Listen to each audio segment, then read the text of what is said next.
What happens when two of the biggest names in music clash live on television in a way no one could have imagined?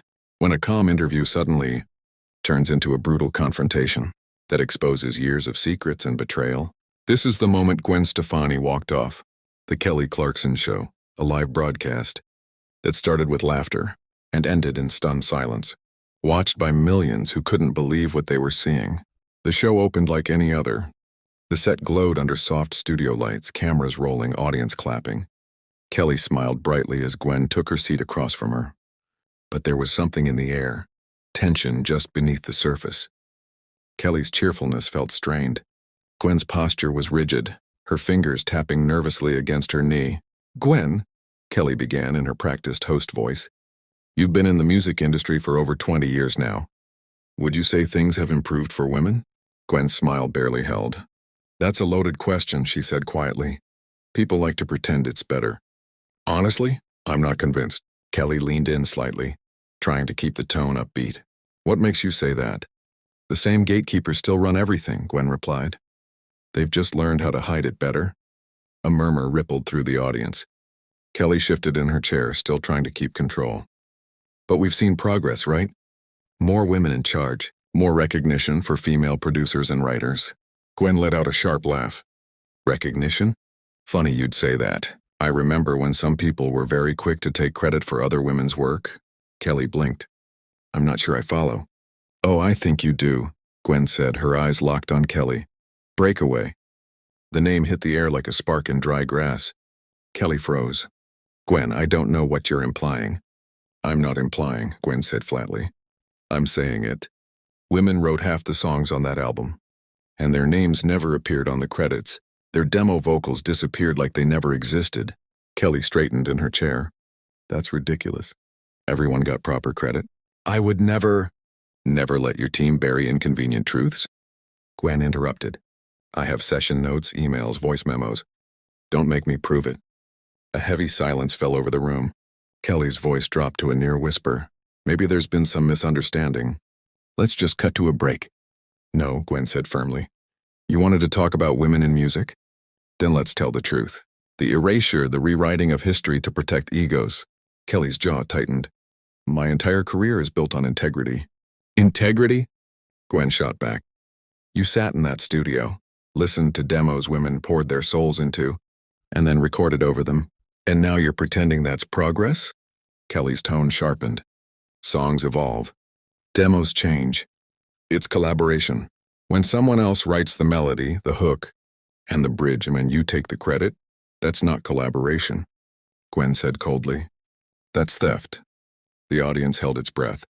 Then Gwen dropped the name that changed everything. "Sarah Chen," she said, 23 years old. "She wrote the melody and lyrics for your biggest hit, played it for your team.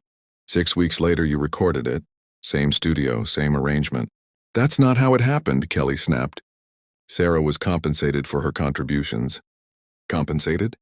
Gwen's voice rose. "She was listed as a co-writer on a song she wrote entirely.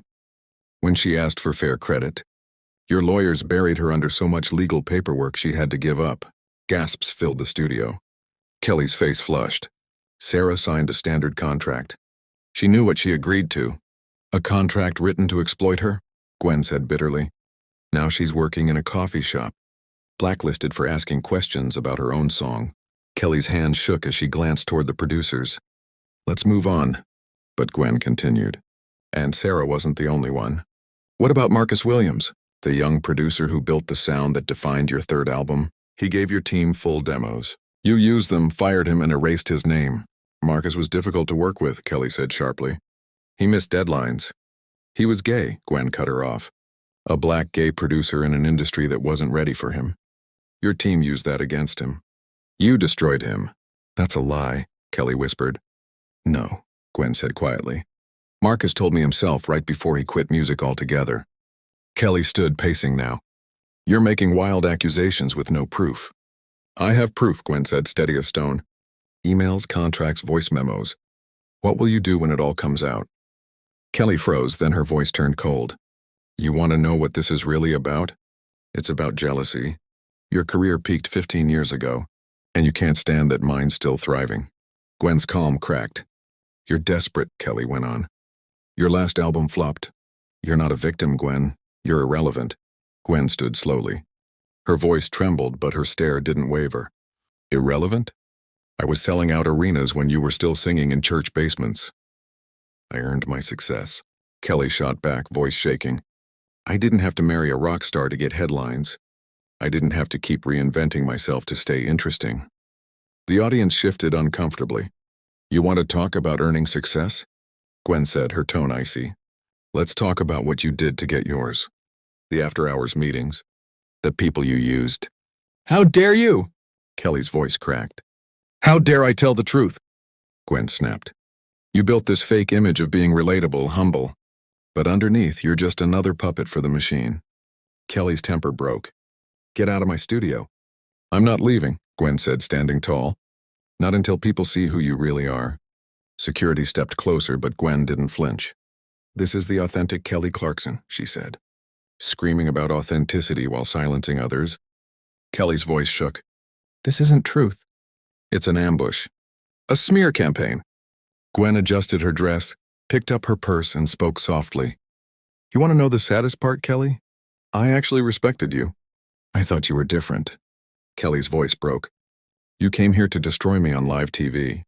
I came to give you a chance to make things right, Gwen replied.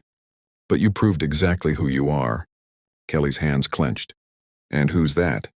A coward, Gwen said flatly.